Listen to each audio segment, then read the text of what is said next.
uma subjetividade, essencialmente uma subjetividade capitalista, mas uma subjetividade do indivíduo, e a racionalidade, que ela é presumida na ação individual. Bem, aí vem um ponto principal, é pensar, e a ação irracional, aonde que ela entra? Então, a ação irracional, ela é desconsiderada para fins de teoria da escolha racional, ainda que alguns teóricos, como da economia comportamental, daí o Victor vai falar, não vou invadir o que ele vai falar, possam entrar, fazer algumas críticas a isso. E, enfim, e a racionalidade é considerada em si também, né? Não necessariamente voltada a um fim econômico, um fim monetário. Certo? Bem, em suma, há uma tese de que indivíduos querem maximizar o seu bem-estar, ou seja, um desejo de melhora, na qual ele considera, a partir ou diante de constrangimentos e incentivos institucionais, lembrando a ideia da instituição não apenas normativa, jurídica, tendo informações como bens escassos e esses benefícios a serem atingidos, que ele é atingidos planejados, não é um tiro no escuro. Aí também a ideia da racionalidade envolvida. Essa escolha racional, ela vai vir dessa escolha, evidentemente, hierárquica, diante das possibilidades de ação do indivíduo. E, portanto, o comportamento ele pode ser explicado a partir dessa escolha. Ele vem como um vetor, uma orientação para analisar essa análise, essa escolha, enfim. Então, além disso, nós temos algumas exigências para uma ideia de ação racional dentro sempre de um sistema, mas de que é a não contradição, portanto, a escolha tomada é escolha tomada, evidentemente, A é diferente de B, a transitividade decisória e gradativa, dentre as escolhas, dentre os meios que serão tomados para atingir o fim. Essa transitividade é a seguinte, é de que esses meios, o ser humano ele vai escolher entre eles, ele não vai negar, ele vai apenas classificar, por isso gradar, as decisões que ele vai tomar para atingir o fim. Então, são dentre as escolhas possíveis, ele vai escolher uma, a melhor, a partir desse cálculo utilitário. E, portanto, ele tem que respeitar esse cálculo de probabilidades de que a escolha feita pelo indivíduo ela tem que estar no campo, dentro do mundo possível, ou seja, maior que zero. O igual, até alguns consideram que igual a zero, né? Mas seria um pouco incoerente. Uma coisa que é impossível de acontecer não está no campo da escolha, né? E também ela é menor do que 1, ou seja, não vai ser uma escolha algo que vai ocorrer fatalmente. Então, é num campo que surge isso. Bem, daí retomando alguns pontos, eu queria salientar o ponto da racionalidade, que esse indivíduo é considerado capaz de adequar meios aos fins almejados, a partir da lógica de um homo economicus, ou aquilo que o Bourdieu considera, que é uma forma de socialidade em que a lógica capitalista impera nessas relações intersubjetivas. A ideia da informação, que vem como um capital, ou base, para a escolha. A melhor escolha é aquela dotada de maior informação. Evidentemente que ela não é total, por isso que é uma escolha racional, dentre a ideia do possível. A informação ela regula a ação do indivíduo. E outro ponto fundamental é a ideia da escassez. Vem da própria teorização econômica liberal clássica mesmo, de que bens, serviços, fins, sujeitos e objetivos são escassos de alguma forma.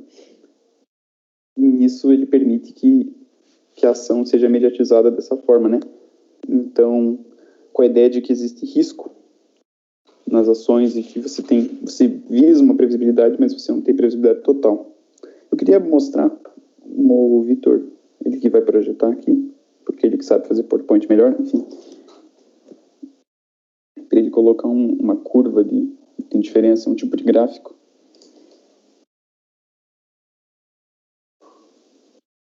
Aqui.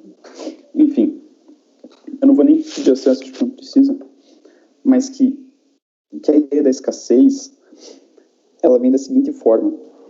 Nesses gráficos aqui, em cada eixo, nós temos os bens, ou de certa forma os objetivos a serem almejados pelo indivíduo, e nas curvas nós temos a utilidade.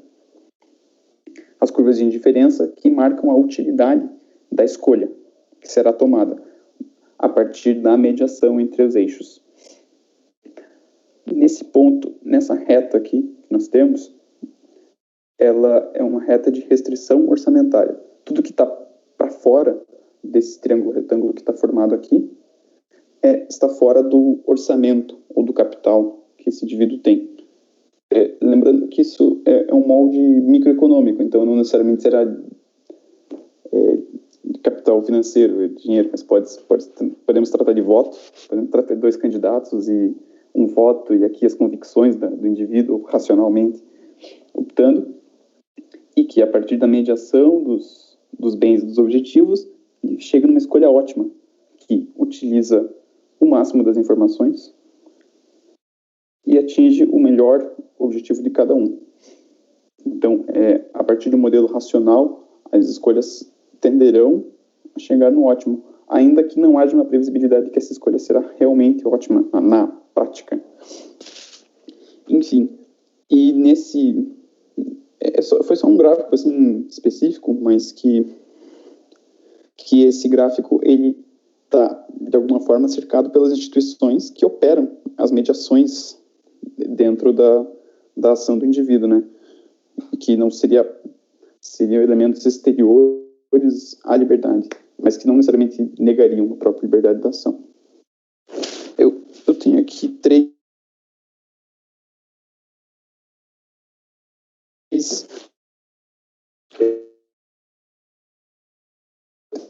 teoria da ação racional, econômica da democracia, em que ele pontua o seguinte, que políticos e eleitores agem racionalmente, ou seja, o político age de forma pessoal, visando bens pessoais, poder, prestígio, renda, enfim, o que ele escolher, e os eleitores agem preferencialmente, ou seja, eles, entre os candidatos ofertados, eles escolhem um candidato a partir da preferência individual. Enfim, é desprezada qual é a preferência.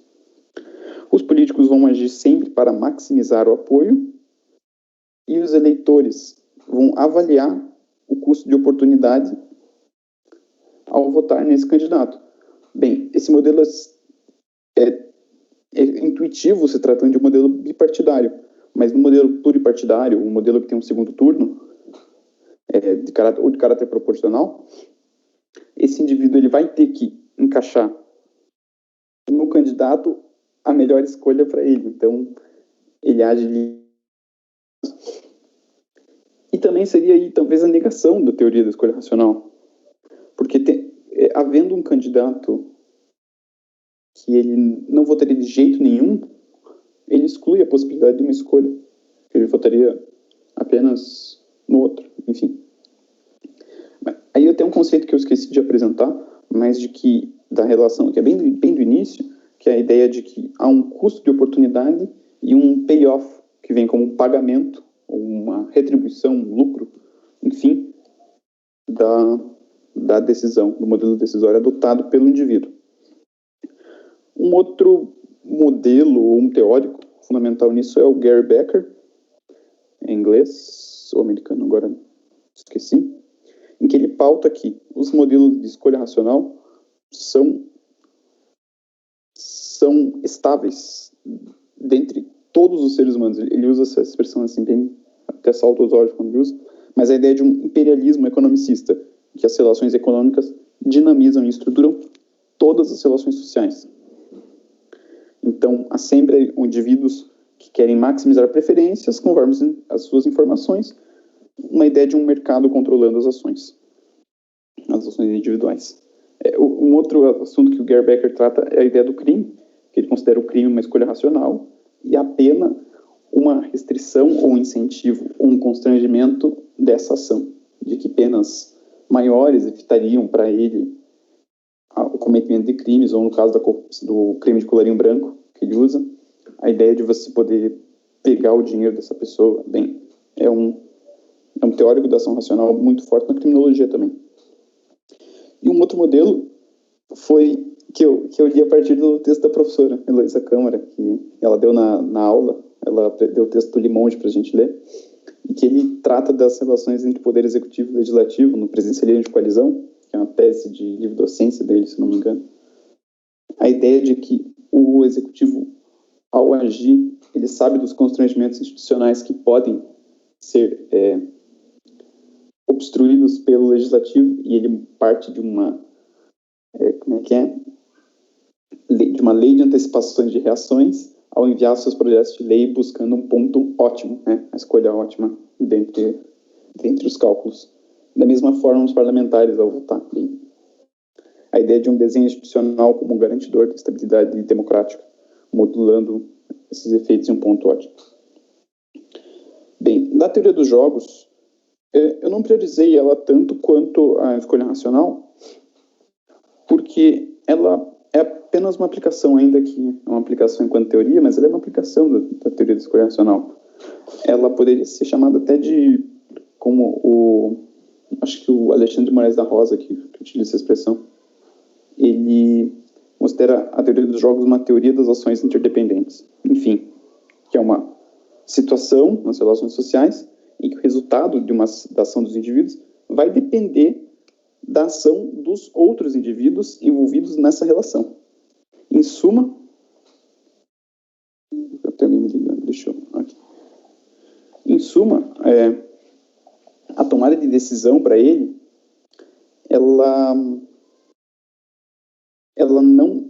o indivíduo, quando age racionalmente, ambos racionalmente, ele não vai poder desconsiderar o comportamento que um outro indivíduo pode ter. Então ela racionalmente considera o aspecto da alteridade, né, de pensar como que o outro vai decidir. A ideia de que a decisão do outro interfere a tomada de decisão, desde que as duas sejam racionais, é claro. Bem, a ideia de um jogo, portanto, é uma situação de conflito nessa interdependência decisória dos participantes, jogadores. Eu trouxe apenas um exemplo de teoria dos jogos, que é a ideia do dilema do prisioneiro, que é clássica, né? Mas é um clássico fundamental do Tucker, Albert Tucker, se eu não me engano. É isso mesmo. Em que ele apresenta um jogo com dois jogadores, que são suspeitos, né? Porque presunção de inocência, pelo amor de Deus. Suspeito A e suspeito B estão presos cautelarmente, investigados ou acusados, indiciados pelos mesmos tipos penais e estão incomunicáveis. Nisso, o promotor ou delegado, depende, vai fazer duas propostas semelhantes para esses detentos suspeitos. Enfim, duas opções: ou você nega ou você confessa delatando seu companheiro. Nisso surgem três situações. Se ambos negarem a participação, cada um vai conseguir ficar 1 ano no regime fechado. Eu não vou entrar nesse aspecto da dosimetria, porque, né, é um pouco arbitrário a maneira com que o Tucker escolhe. Enfim. A ideia de que um delata e o outro confessa, você tem um delator que recebe uma espécie de perdão judicial, e o delatado que cumpre 10 anos de pena em regime fechado. Ou o modelo em que ambos delatam, daí cada um vai ficar com 5 anos de prisão.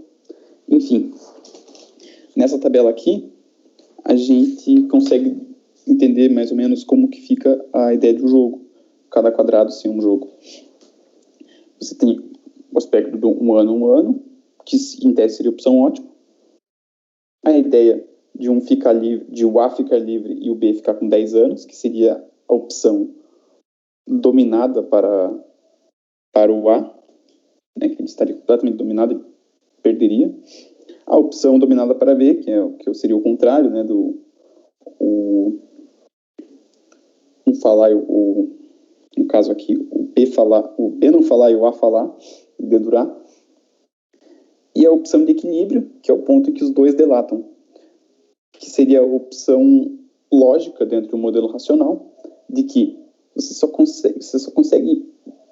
não pode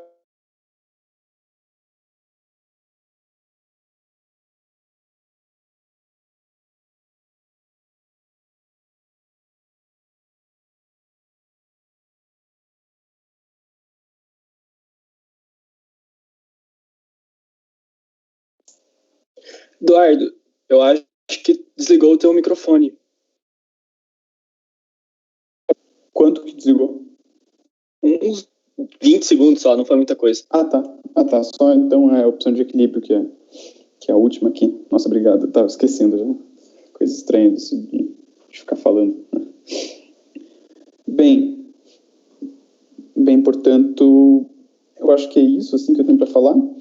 Alguns pontos polêmicos, eu não sei se dá tempo, tá normal o tempo, Vitor, ou não? Tipo, para você falar? Por mim tá tranquilo, pode falar mais um pouquinho. Tá. Então eu vou só dar alguns pontos que eu acho polêmicos, principalmente na teoria do dilema do prisioneiro. E na teoria da escolha racional, é claro, na ideia de você pensar as relações jurídicas de forma microeconômica, é estabelecer aonde ficam os direitos do indivíduo frente a uma racionalidade econômica. É possível... até qual é o limite da ação mediadora das instituições, no caso as instituições formais, de instrumentalizar as formas jurídicas para atingir fins ótimos, né? É o ponto principal. No Brasil é bem fundamental, assim, bem discutido a ideia da colaboração premiada, né? Todo mundo sempre sabe, né, como é que funciona. A ideia de você prender alguém para fazer ela delatar. Como estranha a legalidade disso, né? É possível flexibilizar direitos constitucionais para atingir fins ótimos para o ordenamento ou para as instituições? Enfim, um outro ponto é a ideia de que é possível para as partes num litígio a adoção de um litígio estratégico, que é a adoção de um outro procedimento jurídico, escolher um procedimento dentre outros para maximizar, dadas as condições da pessoa.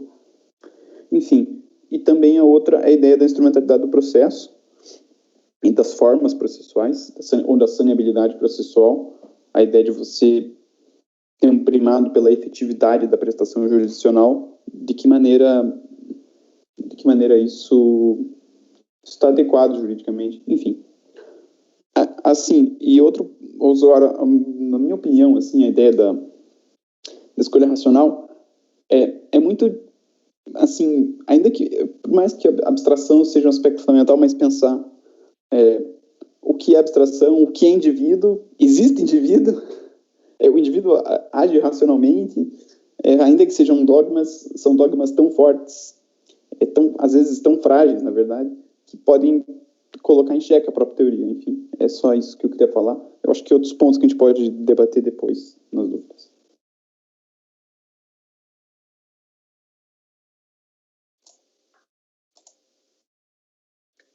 Posso continuar aqui? Claro. Então, gente, boa noite a todos e todas. Vocês conseguem me ouvir tranquilo?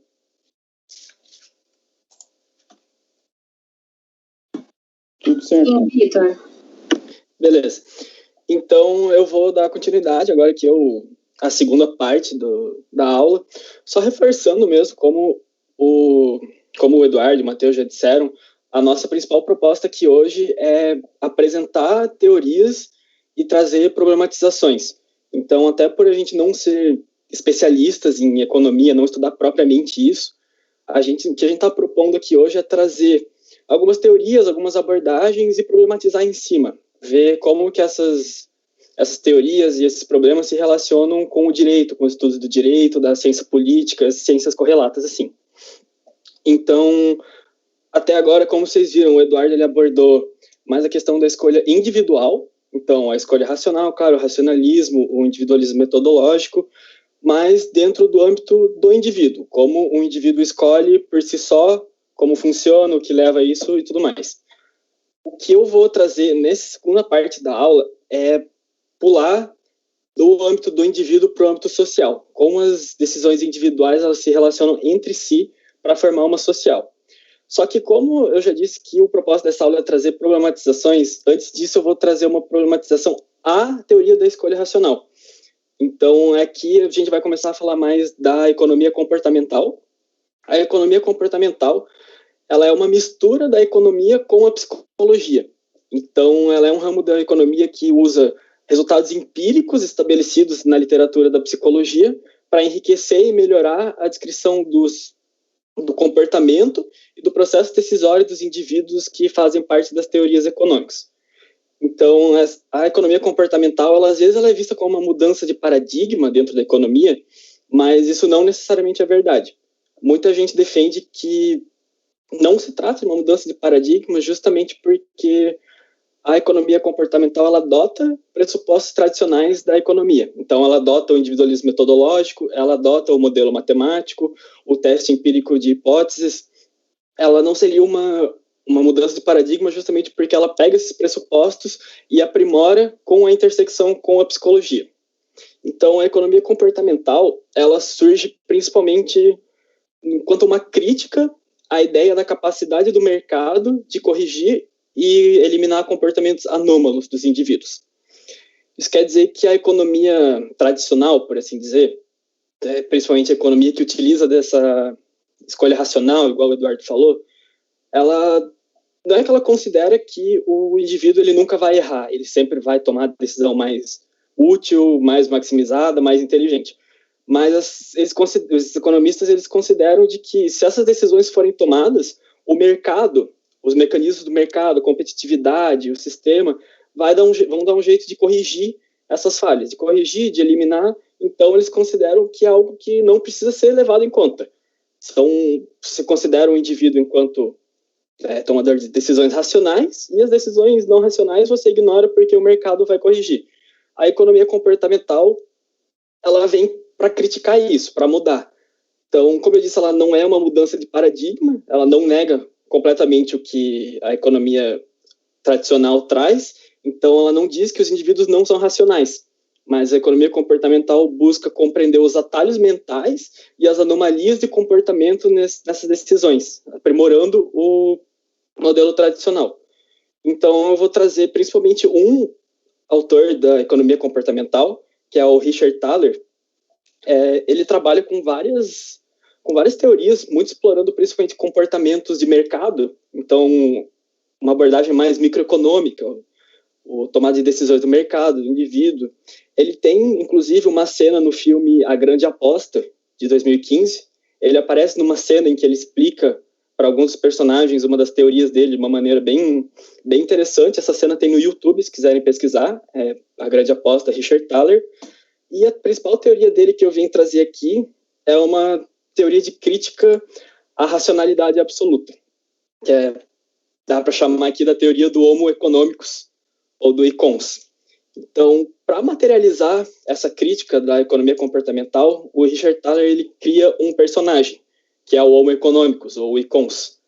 Esse personagem seria altamente inteligente, capaz de realizar os cálculos mais complexos, totalmente desprovidos de emoção e mitológicos.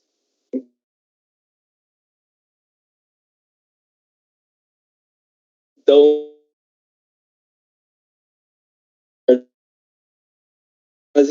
ele diz que os econs seriam um Spock.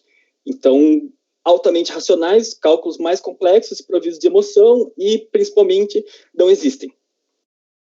As principais, para exemplificar o que são esses econs, o Thaler ele traz alguns exemplos bem do dia a dia mesmo. Então, ele diz que, por exemplo, um econ, se ele vai comprar comida para terça-feira no domingo, ele não vai comprar mais do que ele precisa só porque no domingo, quando ele fez a compra, ele estava sentindo mais fome.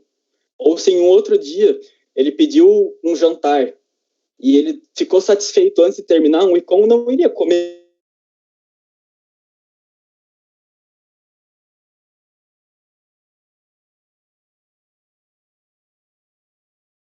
uma lógica de receber presentes não faria sentido para um icon. O que faria sentido seria receber dinheiro, porque o dinheiro seria com a máxima utilidade. Você pode pegar o dinheiro, você pode usar para o que mais precisa, o que é mais útil para você. Então, eles desconsideram, por exemplo, o valor afetivo do presente, a lógica, são seres completamente racionais. Assim. Então, por que o Thaler traz isso? O que ele quer dizer com esse personagem? Que a visão da economia tradicional, de desconsiderar esses fatores, esses comportamentos anômalos, seria ok de se desenvolver num mundo onde só existissem icons, onde todos os indivíduos fossem assim como o Spock.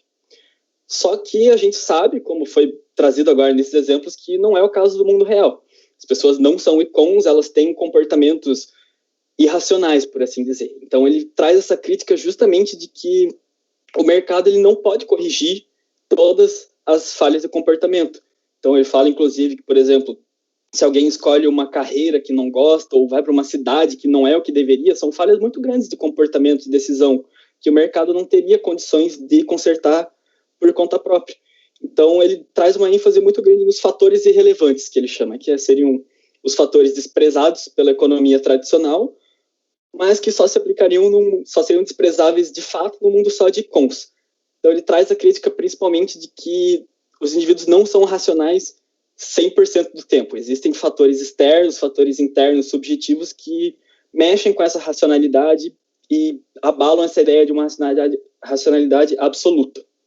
Sim, essa é a principal crítica do Thaler, mas para exemplificar mesmo que até a própria teoria racional ela tem críticas, ela tem problematizações, e daí agora, partindo disso oficialmente, para o momento de falar da escolha coletiva, da transformação das decisões individuais em uma escolha social, uma escolha coletiva. Aqui, a primeira teoria que eu vou trazer é a teoria da ação coletiva, do Mancur-Olson. Como eu já falei, é uma teoria que se dedica sobre a transformação de decisões individuais e decisões coletivas. Em tese é simples, várias decisões individuais formam uma decisão coletiva. Só que surgem alguns problemas com isso. E o principal problema que o Olson traz é que nem sempre a decisão que é mais benéfica no plano individual é também mais benéfica no plano social. Então aqui a gente vai para o nosso primeiro exemplo. Você juntou um dinheiro para comprar um carro, chegou na concessionária e existem 2 modelos de carro para comprar, os 2 com o mesmo valor. O carro A é um carro mais ecológico, emite 50% menos CO2 do que o normal, só que ele não é um carro muito seguro em caso de acidente, ele é um carro meio instável. O carro B, ele não é nada ecológico, ele emite o dobro de CO2 do que o normal, mas ele é muito mais seguro em caso de acidente. Quando você vai tomar uma decisão individual de comprar esse carro, mesmo que você seja uma pessoa muito preocupada com a causa social, com o meio ambiente, você sabe que um carro B a mais na rua não vai produzir CO2 o bastante para causar um impacto grande no meio ambiente. Então, é mais vantajoso para você comprar o carro B, que não vai fazer tanta diferença sozinho e vai te dar muito mais segurança em caso de acidente. Decisão individual, mais vantajosa carro B. Porém, se todos os indivíduos que forem comprar carro no período de 1 ano, que são muitos, assim, no mundo inteiro, se for considerar isso, todos tomarem essa decisão mais vantajosa individual de comprar o carro B, ela não se torna mais vantajosa no meio social. Primeiro porque se todo mundo comprar o carro B, ele vai, de fato, fazer um impacto no meio ambiente, vai se eliminar aquele fator de, um carro só não causa tanto impacto, porque vão ser muitos carros. E não só isso, como também, se todo mundo comprar um carro B, não vai mais ter tanta segurança em um acidente, porque todos vão ter o carro maior, o carro mais forte, e no fim acaba não sendo tão benéfico socialmente quanto era individualmente. Então, o Olson, nessa teoria da ação coletiva, ele traz que todos têm interesse nos bens públicos, mas não no custo de alcançar esses bens. Aqui, bem público é um conceito que se usa bastante pelo Olson, que são bens que se estão disponíveis para estão disponíveis para todos. Então, normalmente é o resultado da ação coletiva, é algo que se alcança, e se um indivíduo da ação coletiva tem acesso a esse bem, todos têm, de forma a se tornar um bem público. Então, ele traz um problema na medida em que os indivíduos eles querem maximizar os seus ganhos e reduzir os seus custos. E isso pode comprometer a ação geral. para compreender melhor isso aqui, tem outro exemplo da teoria da ação coletiva, que é uma hipótese de uma limpeza de uma praia. Então aqui, você e mais 199 pessoas têm a missão de fazer a limpeza dessa praia. Passar, catar o lixo do chão, arrumar tudo e deixar ela limpa. Isso é ação coletiva. O bem público seria o que vocês querem alcançar. Então, pode ser meramente o fato de ter a praia limpa, a preocupação com o meio ambiente, ou pode ser, por exemplo, uma recompensa. Vamos dizer que a prefeitura ou alguma ONG ou alguém está oferecendo um valor em dinheiro para as 200 pessoas que limparem essa praia inteira. Aqui surge esse problema do custo de alcançar os bens. Porque você pensa, se tem você e mais 199 pessoas para limpar uma praia dessas, a diferença entre 200 pessoas limparem e 199 pessoas limparem vai ser o mesmo, não vai ter diferença praticamente nenhuma. Então, pelo custo de ação, você vê que é mais vantajoso se você não limpar, dar um migué ali, fingir que está limpando, se esconder um pouco e deixar as outras 199 pessoas limparem. E você vai conseguir o bem público de qualquer jeito, porque a praia ela vai acabar limpa no final, ou você vai ter a recompensa se alguém estiver oferecendo, e você reduziu o seu custo de ação em não trabalhar, em se escorar ali. O Olson ele chama isso de free rider. Tradução livre seria algo como jogador livre, corredor livre, algo assim, uma tradução livre mesmo. E ele diz que esses free riders se caracterizam por usufruir de um bem público sem ter colaborado para a provisão do mesmo. Seria a pessoa que se usufrui de ter a praia limpa no final, mas não contribuiu para isso. Então, existe um problema dentro desse problema que essa lógica ela funciona diferente para grupos grandes e para grupos pequenos.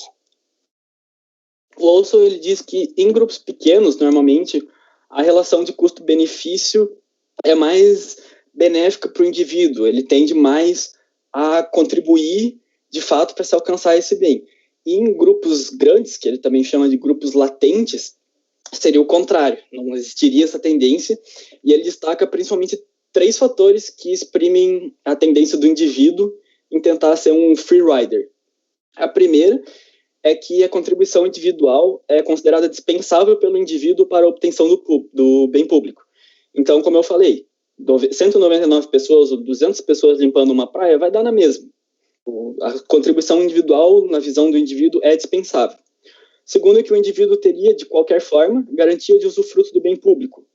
Mesmo se eu não fizer, vão limpar a praia. Eu vou ter acesso à praia limpa, eu vou ter acesso à recompensa. E o terceiro é que o peso da ação individual também é diminuído pela dificuldade em se identificar e punir o comportamento. Então, é muito mais difícil de identificar e punir uma pessoa entre as 200 que não tá contribuindo para essa ação, do que identificar uma pessoa entre 5, por exemplo, que estejam limpando essa praia. E isso faz uma tendência que em grupos maiores, os indivíduos sejam muito mais tendentes a quererem ser um free rider. E isso é um problema, ok? Como se pode resolver isso?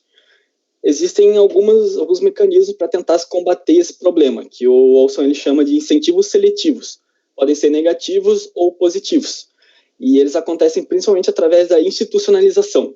Aqui a gente chega principalmente no ponto em que essa teoria começa a se relacionar mais com o direito, com os estudos da democracia e dos processos decisórios, principalmente. Voltando aqui, por exemplo, do carro. Um incentivo seletivo seria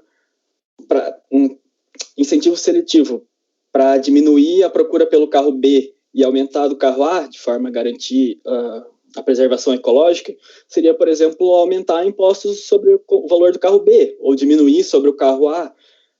Mecanismos que estimulem os indivíduos a tomarem a decisão que não é mais benéfica individualmente, a forma de se alcançar a decisão que é mais benéfica coletivamente. Esse é um dos modos que o Olson destaca de como combater esse problema, que seriam os incentivos fiscais. Existem mais 2. Normas sociais são um, que de cara já destaca que existe um problema que se relaciona com o que eu falei antes, de que também funciona melhor em grupos menores, mas tem mais dificuldade numa sociedade grande e diversa como a nossa. Então, um outro exemplo aqui, um exemplo menor, seria jogar lixo no chão. É mais vantajoso para o indivíduo se livrar do papel de bala direto no chão do que guardar no bolso e depois ter o trabalho de achar um lixo, chegar em casa e colocar no lixo. Em uma sala tem você e mais 3 pessoas, uma sala fechada, a norma social vai agir muito mais forte, porque você não joga esse papel no lixo do que, por exemplo, se você estiver andando na rua 15 lotada durante o meio-dia. Então aqui ele já destaca que a nossa sociedade é muito grande e diversa para as normas sociais serem realmente efetivas como um meio de correção. O segundo método seria os mecanismos legais. Aqui uma relação clara e direta com o direito. Só que diria que é a mais problemática de todas as 3 soluções. Porque, por exemplo, uma solução de mecanismo legal para isso aqui seria talvez estabelecer 30 anos de prisão para quem comprasse o carro B ao invés do carro A. É um exemplo esdrúxulo, assim, mas mostra que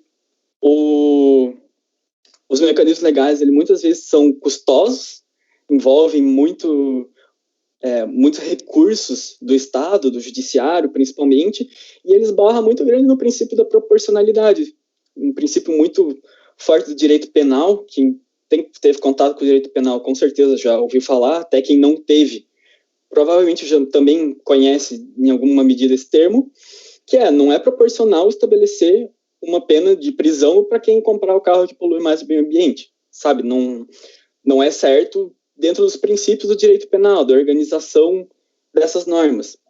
Então, o Olson ele destaca que os custos e a chance de sucesso são fatores limitantes dessas soluções, né, que são as 3, as normas sociais, os mecanismos legais e os incentivos fiscais. E nisso ele fala que nem todos os problemas podem ser resolvidos e nem todos valem a pena ser resolvidos. E isso é uma limitação muito grande na institucionalização de como moldar a transformação das decisões individuais em uma ação coletiva. Isso vai desde o nível da institucionalização do Estado até uma administração privada, talvez as regras de alguma instituição menor. O que importa é as regras do jogo. O Olson ele fala que os resultados vão divergir de acordo com as regras adotadas no jogo, bastando alterar as regras para que ocorram mudanças nas estratégias, em conexão com as mudanças nas variáveis de contexto, que distribuem de diferentes formas as preferências e os recursos entre os atores. Então, basicamente, a institucionalização, como se molda, como o direito molda as regras do jogo de forma a moldar as ações individuais. Aqui agora, saindo da teoria do Olson, mas ainda continuando nesse âmbito das decisões sociais, vou trazer a teoria da escolha pública. Então, a teoria da escolha pública, ela chama a atenção para os efeitos de decisões individuais, racionais, em âmbito de ação política coletiva, principalmente legislativos e o Estado em geral. Leva em conta processos de decisão institucionalizados e que tem por objetivo gerar bens coletivos, que no caso são políticas públicas. É muito parecido com a teoria da ação coletiva do Olson de fato, só que ela tem uma maior ênfase no papel do Estado, na institucionalização, na produção de políticas públicas. Então, é uma teoria que usa de ferramentas da economia para lidar com problemas tipicamente da ciência política, e esse se diferencia da teoria do Olson principalmente por ser mais específica, por ser uma abordagem sobretudo processual, em que a escolha pública é um procedimento, a escolha pública é um resultado das preferências dos agentes envolvidos, mas procedimentos que permitem essa transformação.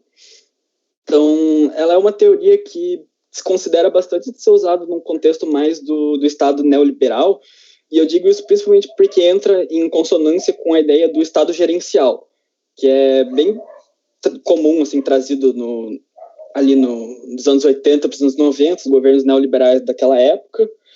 E não vou entrar muito nesse assunto, se é ou não é o melhor, se é o mais adequado, mas só trazendo o que se relaciona bastante com isso, porque tanto a teoria da escolha pública quanto o Estado gerencial visa maximizar as utilidades das ações coletivas, que no caso é o Estado, se baseando na racionalidade do indivíduo. Então, usa o individualismo metodológico, que a gente já falou que é a base das escolhas racionais, principalmente dessa visão das escolhas dos indivíduos. Então, se diz que a transformação, através de regras formais e informais, das escolhas individuais em escolhas sociais. Essa seria a escolha pública, e o principal problema disso é que essa transformação nem sempre é consistente com as preferências individuais. Aqui a gente entra na principal problemática que eu vou trazer dessa teoria, porque se o Eduardo disse mais cedo de que as escolhas individuais elas sempre são consistentes entre si, até porque não tem como o indivíduo ter uma escolha racional e contrariar a si mesmo, isso não é logicamente possível. Isso não acontece na transformação das individuais para sociais, não acontece na teoria da escolha pública. Então, um dos principais exemplos que mostra como que essa transformação das escolhas individuais nas sociais pode gerar um problema é o paradoxo de Condorcet, também conhecido como paradoxo do voto. Então, aqui, para explicar o paradoxo, eu trouxe um exemplo mais simples.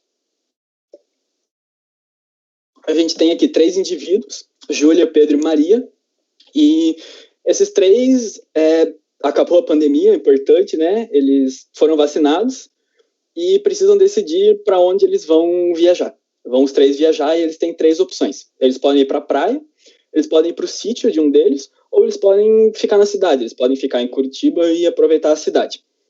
Para decidir aonde que os 3 vão, cada um monta individualmente uma ordem de preferência. Então aqui a Júlia prefere a praia, depois o sítio, depois a cidade. O Pedro prefere o sítio, depois a cidade, depois a praia, e assim vai.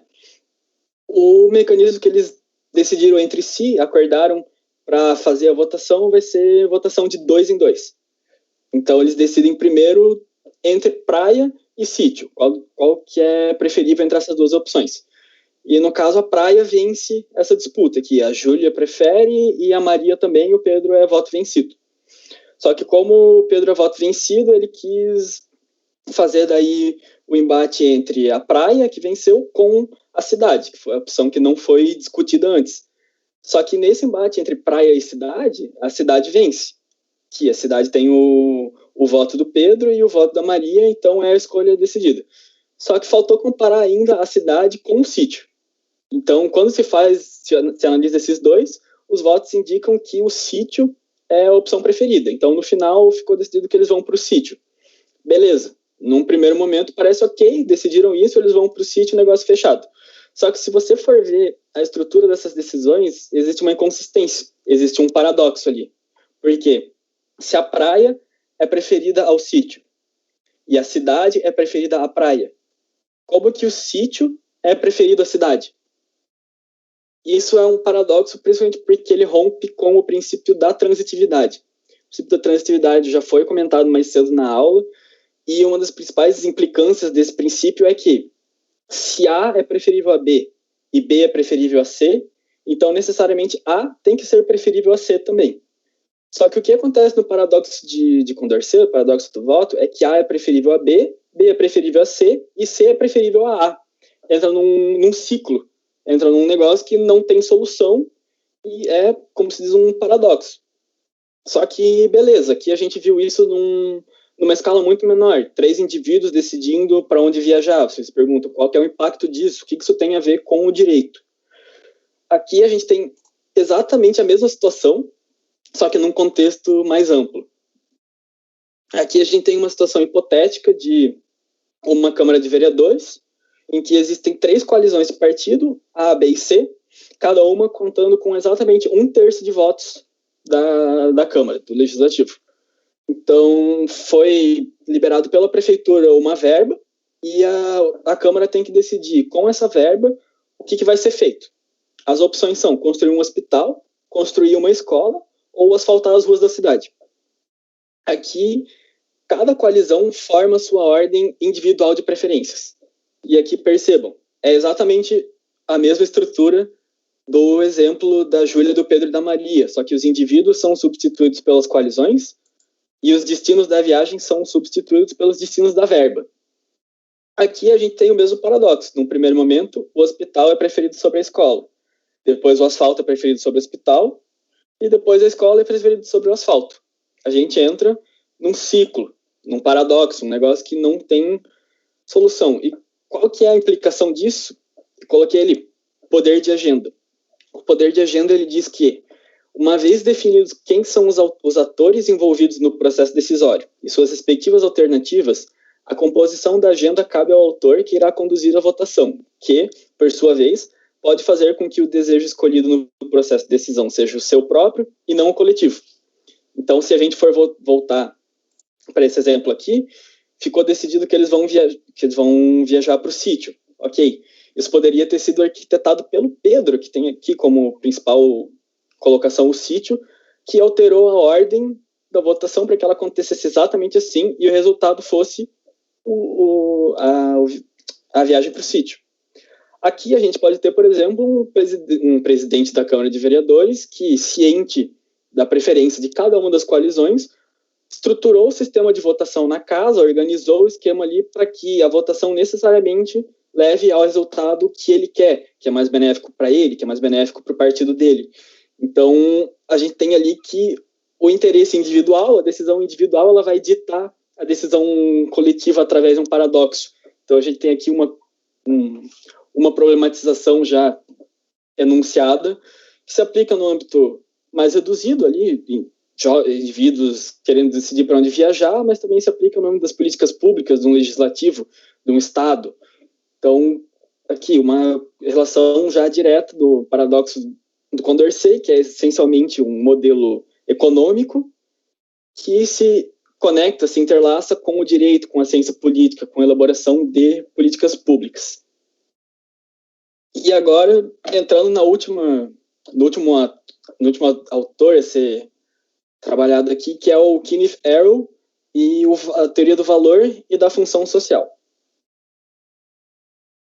Essa teoria, ela vem da economia do bem-estar.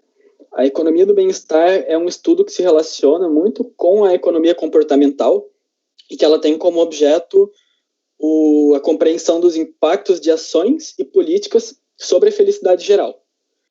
Então, essa teoria, essa escola da economia do bem-estar, ela surge principalmente numa visão racional, uma visão do individualismo metodológico e do utilitarismo.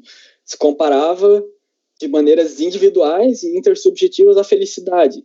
Havia uma soma e subtração de utilidades individuais. E essa teoria ela foi sendo moldada ao longo do tempo com críticas, até porque uma das principais críticas é que não é possível intersubjetivamente a felicidade de uma pessoa com a felicidade de outra pessoa, e foi se evoluindo até chegar em um modelo que é conhecido como o modelo de Bergson-Samuelson. E esse modelo ele é aprimorado pelo Arrow. Então, o Arrow ele pega o modelo do Bergson-Samuelson e parte para a sua teoria da função social. A principal diferença que o Arrow faz para aprimorar é que o Bergson-Samuelson eles davam mais ênfase nas decisões individuais. E o Arrow ele traz uma outra visão ao dizer que a principal ênfase, o principal fator a ser observado são os mecanismos de agregação dessas decisões individuais em uma decisão social. Então, ele chama de função social, porque é essencialmente uma função. Ele traz aqui que esse processo é um f de x, em que f é uma decisão social e x são as escolhas individuais. Ou seja, todas as possibilidades de arranjamento de escolhas individuais, de preferências, são ordenadas dentro de uma função que gera todos os estados sociais possíveis, gera todas as combinações que se pode alcançar baseando unicamente na preferência dos indivíduos, nas decisões dos indivíduos e nos mecanismos de agregação dessas decisões. Só que, uns anos depois de elaborar essa teoria da função, o Arrow ele revisa a própria teoria e ele diz que chamar de função não foi o mais apropriado, o mais certo teria sido chamar de constituição. Por quê? Porque o Arrow ele olha agora essa teoria dele preocupado com a legitimidade democrática e com a eficiência informacional. Então, ele estabelece 4 critérios que são necessários para que uma função social, para que a transformação das decisões individuais agregadas em uma função social, ela esteja comprometida com a legitimidade democrática e com a eficiência informacional. Esses princípios são a racionalidade e transitividade, a unanimidade, a independência de alternativas irrelevantes e a não ditadura. Eu vou entrar agora rapidamente em cada um dos princípios para vocês entenderem, mas eu já adianto que o que o Arrow encontrou com esses princípios foi que não é possível uma função social que resguarde, que se comprometa com os 4 princípios simultaneamente. Por isso ele chega no teorema da impossibilidade, que eu já vou explicar. Mas então, observando agora cada um desses requisitos. A racionalidade e transitividade a gente já viu. A transitividade é aquilo que eu falei para vocês antes, de que se A é preferível a B e B é preferível a C, A tem que ser preferível a C. Então existe uma racionalidade, existe uma lógica nesse processo de escolha, de elencamento de preferências. Aqui, só para avisar, até o fim da aula eu vou estar usando umas capturas de tela que eu tirei desse vídeo aqui, o Is Democracy Possible? É um vídeo do YouTube, o link está aqui, a gente pode mandar depois no grupo, inclusive, porque ele é o vídeo mais didático que eu vi para explicar esses princípios e o teorema da impossibilidade. Então, ele é bem didático, principalmente porque ele traz aqui exemplos de Pokémon. Ele traz, principalmente, 5 treinadores que precisam escolher entre os 3 Pokémons iniciais. Então, ele traz um exemplo didático para ir mostrando como que vai se configurando essa teoria. Por isso que eu escolhi colocar aqui na aula, porque eu acredito que seja mais fácil para compreender, para ter essa visão mesmo. Segunda condição é a condição da unanimidade, ou o princípio de Pareto. Ela é relativamente lógica, ela é condizente com o próprio nome, que se diz que se cada indivíduo prefere X a Y, então assim também é para a sociedade. A gente tem aqui que todos os 5 treinadores, eles preferem o Charmander sobre o Bulbasaur. Então, necessariamente, a decisão social vai ter que ser do Charmander sobre o Bulbasaur. Existe uma unanimidade, todos os indivíduos preferem X a Y e por isso a decisão social também deve ser X a Y. É um princípio relativamente tranquilo. O segundo é a condição da independência de alternativas irrelevantes. Essa condição ela diz que a escolha social entre 2 estados alternativos não deve depender de nada, além das escolhas entre as 2 alternativas feitas individualmente. Então, aqui, exemplificando, essa decisão social aqui, ela se foca especificamente sobre Charmander e Bulbasaur, uma disputa entre os 2, mas que os treinadores eles têm a opção também de escolher o Squirtle, porque ele é um dos 3 Pokémons iniciais. Então, a gente vê aqui que temos uma unanimidade, Charmander é preferido sobre o Bulbasaur, então assim é a decisão social. Porém, a gente tem aqui, nessa segunda imagem, que o treinador do meio, ele mudou de opinião, então o Squirtle não mais é a primeira opção dele, mas é a última. E o Bulbasaur e o Charmander foram respectivamente jogados uma posição para cima cada um. Isso não muda nada a decisão social. Por quê? Porque se a decisão social versa entre o Charmander e o Bulbasaur, o Squirtle é uma alternativa irrelevante. Então a decisão social independe disso. E vocês podem ver aqui que qualquer que seja a alteração que se coloque de qualquer treinador acerca do Squirtle, ele não vai mudar o resultado final, o resultado social, que é Charmander sobre Bulbasaur. Por fim, a condição da não ditadura. E aqui eu já coloquei com um ponto de interrogação porque a gente tem um problema com essa condição. Vejam que aqui se obedece os 2 princípios que eu falei anteriormente, né, da unanimidade e da independência das alternativas irrelevantes. Existe uma unanimidade do Charmander sobre o Squirtle, ainda que não seja uma unanimidade absoluta aqui, nesse conceito que a gente costuma ter de unanimidade, mas uma unanimidade numérica. Existe uma maioria de 3/2 do Charmander sobre o Squirtle. E a independência das alternativas irrelevantes, aqui vocês podem perceber que o Bulbasaur nem está sendo considerado, ele está aqui no quem é esse Pokémon. Então, aqui a gente tem um indivíduo, um treinador, que ele vai ser o pivô. Por quê? Porque supondo que todos os 5 tivessem a mesma preferência aqui, o Charmander sobre o Squirtle. Esse treinador aqui mudou, essa treinadora aqui mudou, existe uma tendência de transformação das opiniões individuais de forma a preferir o Squirtle sobre o Charmander. Eventualmente, vai chegar aí uma pessoa, que é o pivô, que vai ser o ponto de virada, vai ser a chave, vai ser o pivô dessa mudança na decisão social. Então, percebam aqui que se esse pivô, essa pessoa misteriosa que decidir individualmente que prefere o Squirtle sobre o Charmander, vai mudar também a decisão social. E isso viola já a condição da não ditadura, porque essa condição ela estabelece que não existe uma tal pessoa que sempre que preferir qualquer X a qualquer Y, o resultado seja de que X é socialmente preferível a Y. Ou seja, a gente tem uma pessoa que impõe a vontade individual dela sobre a vontade social. O que o pivô decidir, qual dos dois que ele prefere, vai ser a decisão social.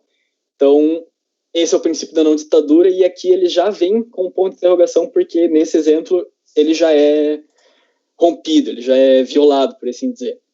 E com isso a gente chega no teorema da impossibilidade. Aqui, por fim, duas situações para demonstrar os problemas que surgem ao se transformar as decisões individuais em uma decisão social.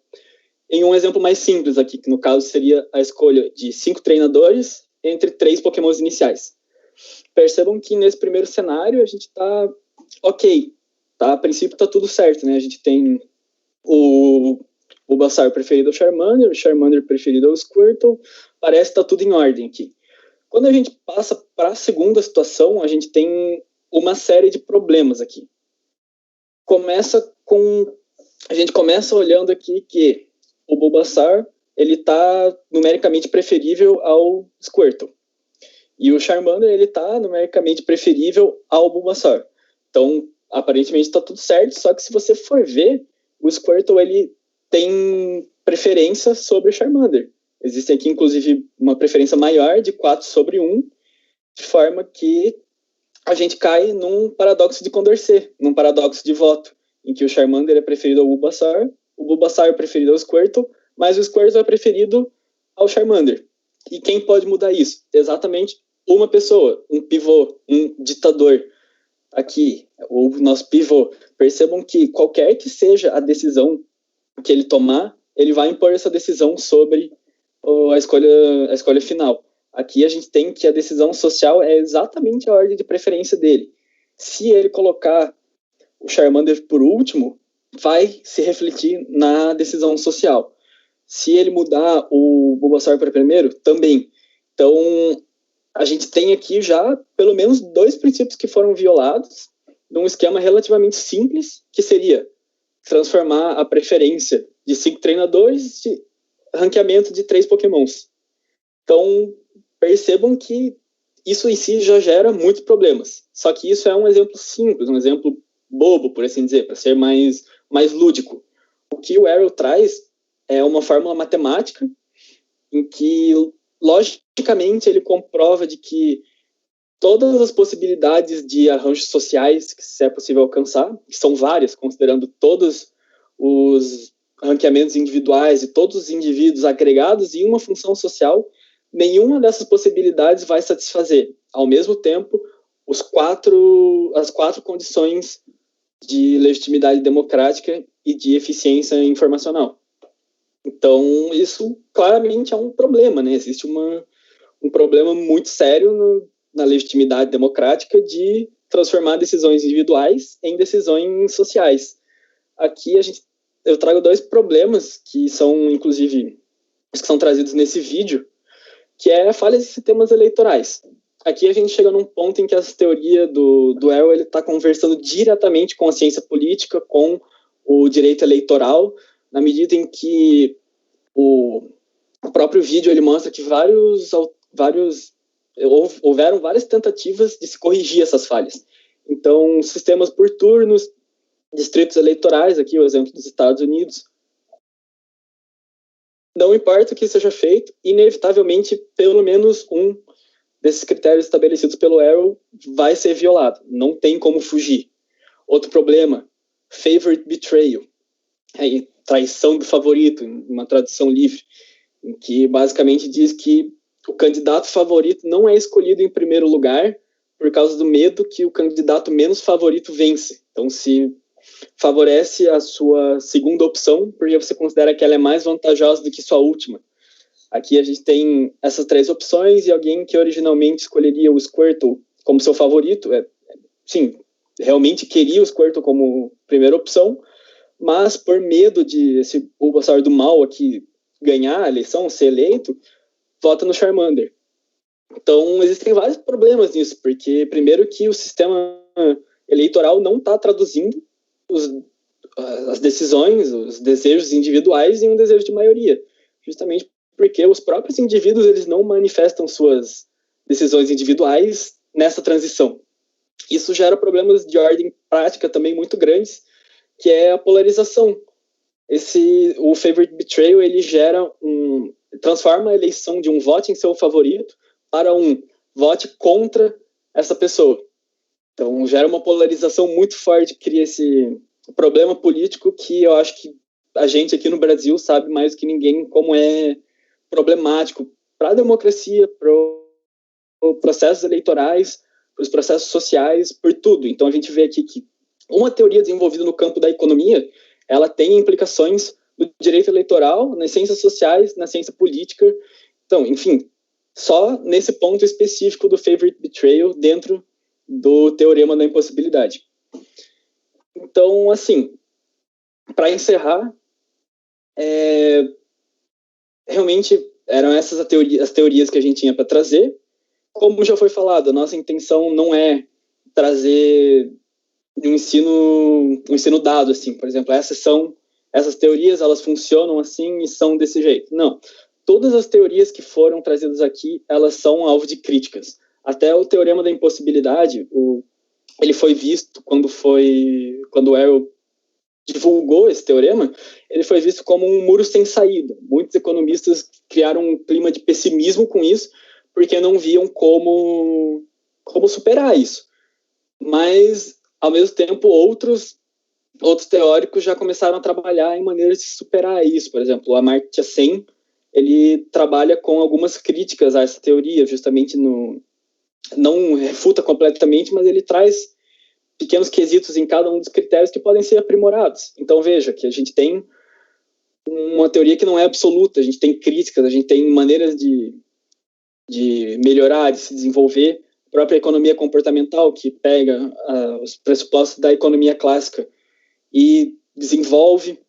Então, realmente, essa foi mais a nossa intenção, trazer mais perguntas do que respostas, para fazer mais problemas do que respostas, sobre essa relação de como teorias da economia impactam no direito, impactam na ciência política, na ciência social, na elaboração de políticas públicas, que são ramos de estudo que estão muito conectados entre si. São ramos de estudo que a gente vê que estão conectados, porque ciência política se associa muito fortemente ao direito, assim como ciências sociais, mas às vezes acaba se distanciando da economia, você não vê tanto essa relação, mas ela está ali. Existem muitas relações, muitos pontos de conexão entre as teorias econômicas e as teorias do direito, as teorias sociais. Então, eu acredito que seja isso que eu tinha para apresentar para vocês. Agora, deixa eu ver que horas são até. Faltam 10 minutos para o horário que a gente estabeleceu de fim.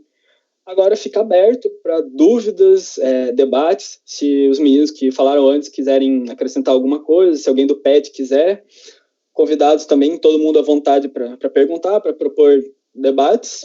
Acredito que, por minha parte, seja isso.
Gente, a princípio é isso, então. Quem não tiver mais nada, tá liberado, pode sair. Só vejam se vocês marcaram o questionário aqui para registrar a presença. E a gente vai ficar ainda um tempinho aqui na sala. Se alguém quiser trazer um debate, trazer alguma dúvida, pode ficar à vontade também. Então, é isso.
A Júlia Dias, que falou ali no chat que queria fazer um comentário, pode ficar à vontade, tá? Se quiser abrir o microfone para falar, se quiser mandar no chat, à vontade.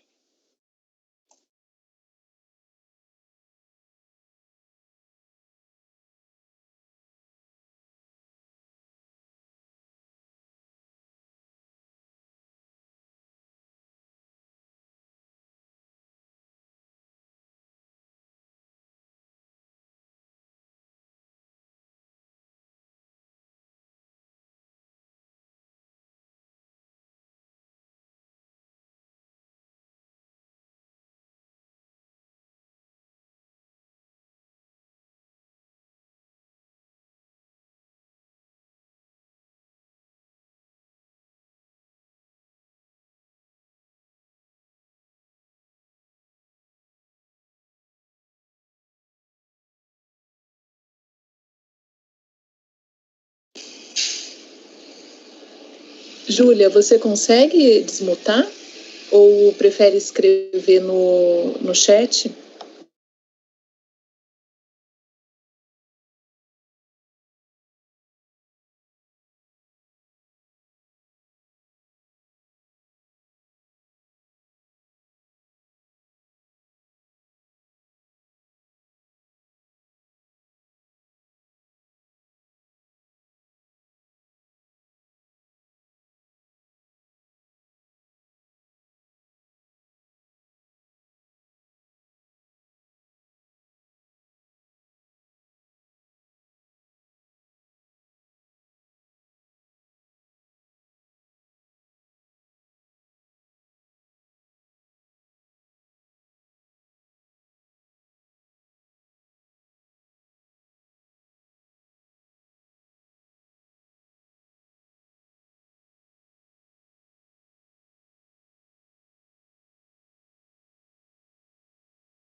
Então, a Júlia acabou de digitar o comentário dela aqui no chat mesmo.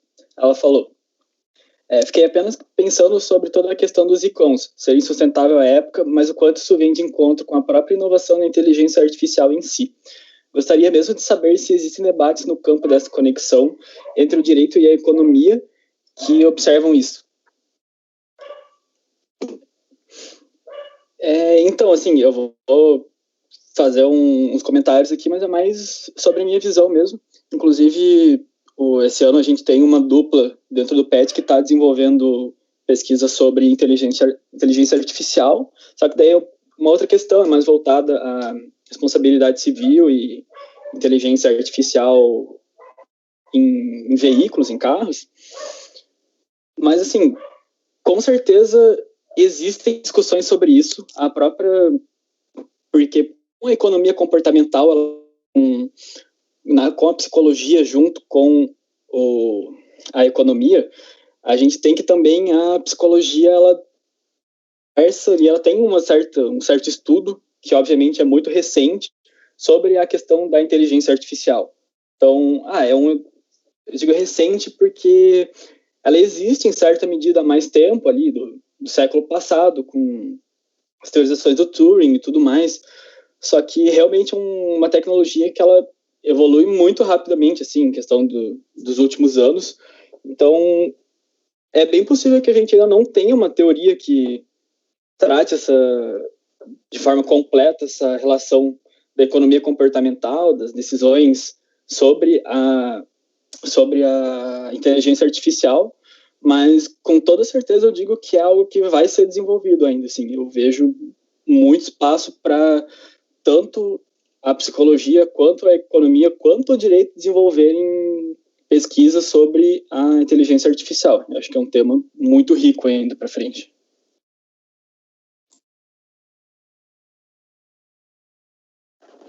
Eu também queria falar. Estão me ouvindo? Estamos te ouvindo, pode falar. Enfim, a ideia da inteligência artificial, ela vem junto também com a programação e tudo mais.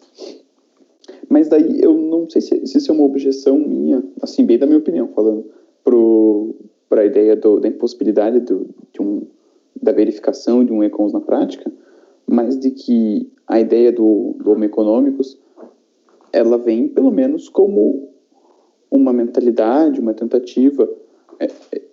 A ideia do econs existe na sociedade. Objetivamente, ela dinamiza as relações sociais, ainda que não se verifique na prática. A ideia própria do fim da história vem disso. Claro, eu a gente não concordo mesmo, eu tenho a mesma opinião do Victor, mas há na sociedade, há pelo menos a ideia, ainda que escamoteie a realidade, de que os indivíduos são racionais e agem racionalmente de forma utilitária. Então, talvez a inteligência artificial venha até para evidenciar esse aspecto, né, tanto da impossibilidade quanto da forma com que é objetivo na sociedade. Ou com uma tentativa. Não sei se me fiz claro também.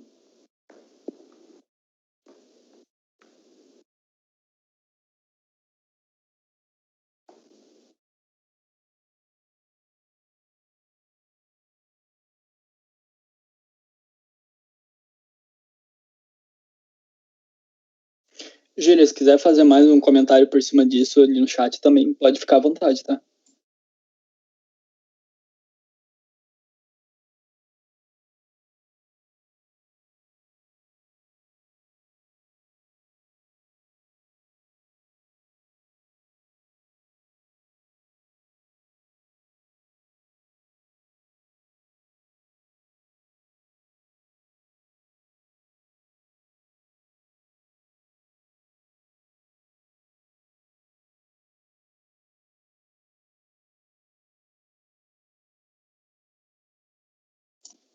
Então, só respondendo para encerrar mesmo, a Júlia falou ali que se lembrou do Alexandre Moraes da Rosa.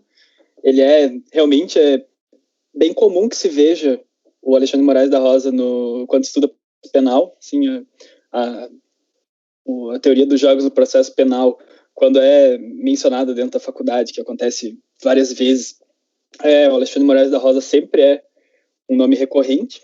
Então, obrigado, eu agradeço a Júlia pelo comentário. E como ninguém mais manifestou, eu acho que é isso. Então, a gente vai encerrar por hoje a aula de hoje do minicurso. Terça-feira que vem, a gente tem nossa segunda aula, que vai ser sobre mínimo existencial, renda mínima e auxílio emergencial. E vai funcionar no mesmo esquema, então, às 18 horas aqui no Teams. E a gente aguarda todo mundo de novo semana que vem, então. E agradecemos a quem acompanhou hoje.